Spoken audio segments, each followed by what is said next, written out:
श्री कृष्ण कहते हैं एक बार माफ करके अच्छे बन जाओ, पर दोबारा उसी इंसान पर भरोसा करके बेवकूफ कभी ना बनो। जो हुआ अच्छा हुआ, जो होगा अच्छा होगा। स्वयं को मुझ पर छोड़ दो, अपने कर्म पर ध्यान दो।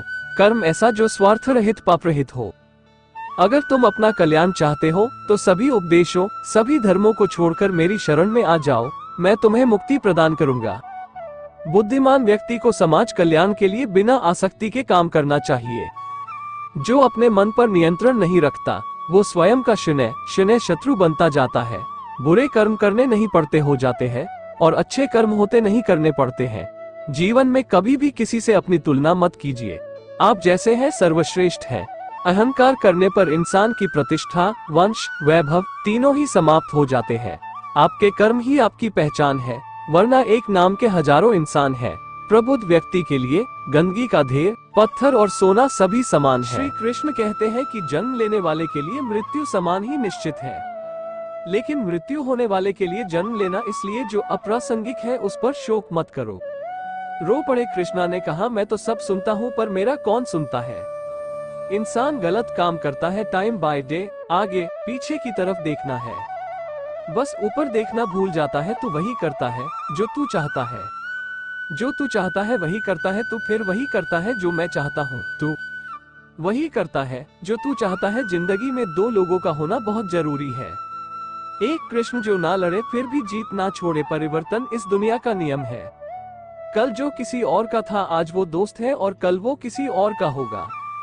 श्री कृष्ण जी कहते हैं, जिस व्यक्ति को तुम्हारी कद्र नहीं, उसके साथ रहना अच्छा है। तुम अकेले रह रहे हो, मेरे भी कई जन्म हो गए हैं।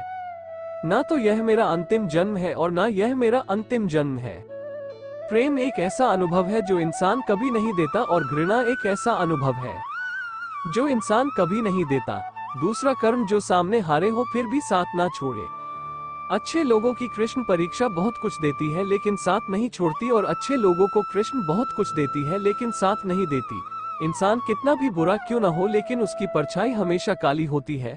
मैं श्रेष्ठ हूँ, ये लक्षण है, लेकिन सिर्फ मैं ही श्रेष्ठ हूँ, यह व्यवहार है। विश्वास करो, अगर खुद पर भरोसा है तो ताकत बन जाती है, और काम पर भरोसा है तो बेकार बन जाता है। आप कब सही थे यह कोई याद नहीं है, लेकिन जब आप गलत थे तो ये सभी लोगों को याद है। कृष्ण कहते हैं, अरे मत कर किसी को कुछ भी देखकर, क्या पता तू दे रहा है या पिछले जन्म का कर्जा चुका रहा है। अच्छी किस्मत वाले लोगों के लिए थोड़ा भी बुरा होने पर भगवान को धन्यवाद दिया जाता है, और बुरी किस्मत वाले लोगों को थोड़ा भी अच्छा होने पर भगवान का स्मरण और धन्यवाद किया जाता है। हद से सीधा साधा होना भी ठीक नहीं है, क्योंकि जंगल में सबसे पहले सीधा पेड़ ही अज्ञात होता है। हर किसी के अंदर अपनी ताकत और अपनी कमजोरी होती है। मछली के जंगल में दौड़ नहीं हो सकती और शेर के पानी में राजा नहीं बन सकता। इसलिए सभी को सामान मिलना चाहिए। यदि व्यक्ति शिक्षा से पहले संस्कार, व्यापार से पहले व्यवहार और भगवान से पहले माता पिता को पहचान ले तो जीवन में कभी कोई अधूरा नहीं रहेगा। आत्मा खोज यात्रा की सर्वोत्तम तीर्थ यात्रा है। आपके हृदय में स्थित ब्रह्मांड को समझने के लिए अंदर की यात्रा करें। दुनिया को बदलने का नहीं, बल्कि खुद को बदलने का प्रयास करें, क्योंकि उस बदलाव में आपके आसा पासा की दुनिया भी बदल जाएगी। अहंकार वो छाया है जो आत्मा की रोशनी को अंधा कर देता है। इसकी चमक को पहचानो और वह छाया भाग जाएगी। जिस प्रकार कमल कोरियोग्राफी पानी से बिना मैले उगता है, उसी प्रकार अपनी आत्मा से निष्कलंक कथाएं ऊपर उठती हैं। भक्ति का सुगंध धूप की तरह हृदय में रहता है। इसे परमात्मा को नष्ट कर दो और तुम्हारी आत्मा को माधुर्य मिल जाएगा।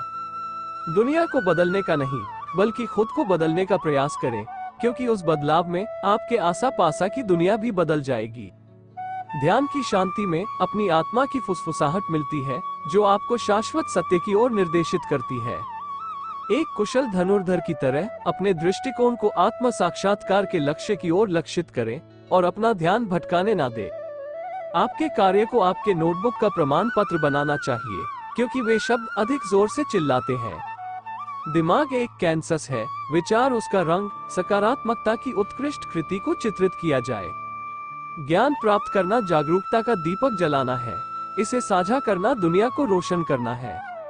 मनुष्य को कर्म करने का अधिकार है, लेकिन उसके फलों में नहीं, क्योंकि जिसने फल की कामना से कर्म किया वह कभी कामयाब नहीं होता और वह कभी लक्ष्य की प्राप्ति नहीं कर सकता।